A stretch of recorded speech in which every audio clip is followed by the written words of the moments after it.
Welcome to 5 and 5 from One Stop Co-op Shop, where we discuss 5 key aspects of a game's design in about 5 minutes. I'm Michael Kelly, and today we're looking at Sprawlopolis from Button Shy Games. As a game designer myself, I'm fascinated with the microgame trend, and especially Button Shy Games making these amazing designs with only 18 cards, which just kind of blows my mind. I've heard that Sprawlopolis is one of the absolute best, and Peter from the podcast had a print-and-play copy, so I thought, why not try it? So can 18 little cards give me the experience of building a sprawling city? Let's find out.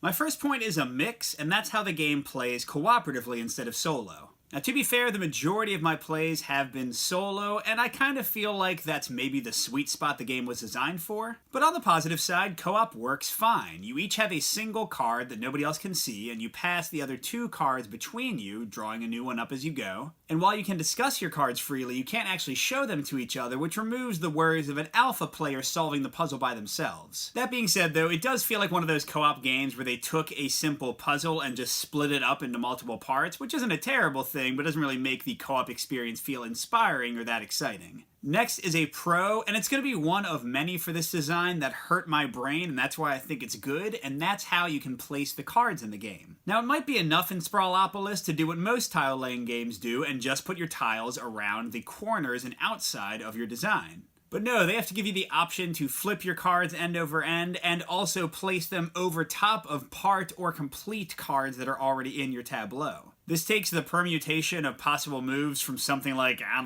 20, 30, 40, 50 in most turns, and adds it up to like 100 or 200 or 300. Now again, this makes the game tougher for me, makes my brain hurt, but that makes it a great strategic experience. The 18 cards don't become such a limiting factor because you are so free in how you develop your city. Speaking of limits, we get to my number 3 point, a mix, and that's the 3-card hand and the cards you're putting on the table themselves. I like the limit of having just 3 cards in your hand. It strikes that sweet spot of having enough information that your brain teems with possibilities, but not so much that you're completely overwhelmed. And in a way, you really have a 4-card hand if you want to think ahead, which I rarely do because you can see the top card of the deck as well, so the possibilities are that much fuller. My only negative here, and I know it's completely core to the design, and it's only 18 cards, so they had to do this, but I do wish there was more variety in the cards themselves. They all have exactly 1 block of each of the 4 types. They all have exactly 3 spaces with roads. The roads only come in a few configurations. Now again, that simplicity is where the depth of the game lives, and a lot of the goals rely on having consistent numbers of every block, but still, in my crazy out there mind, I think it would have been cool to have cards with just green parks or just industrial blocks. It would have made some of the goals impossible, totally wouldn't work with the design of the game,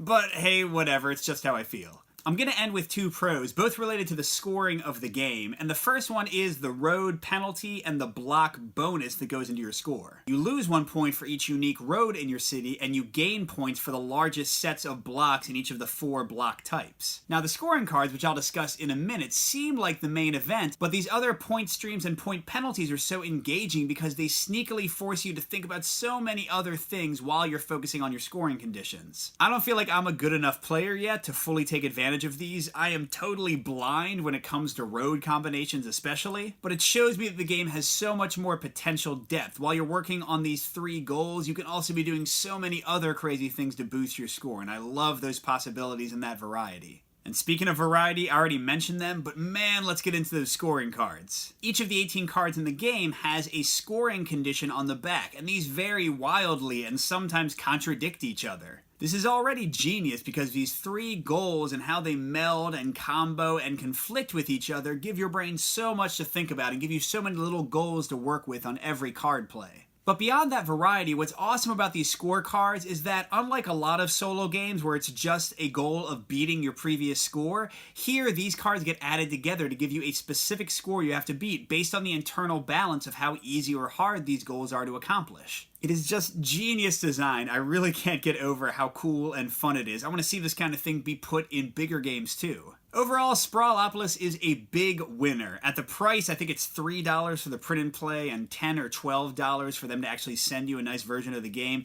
You really can't lose.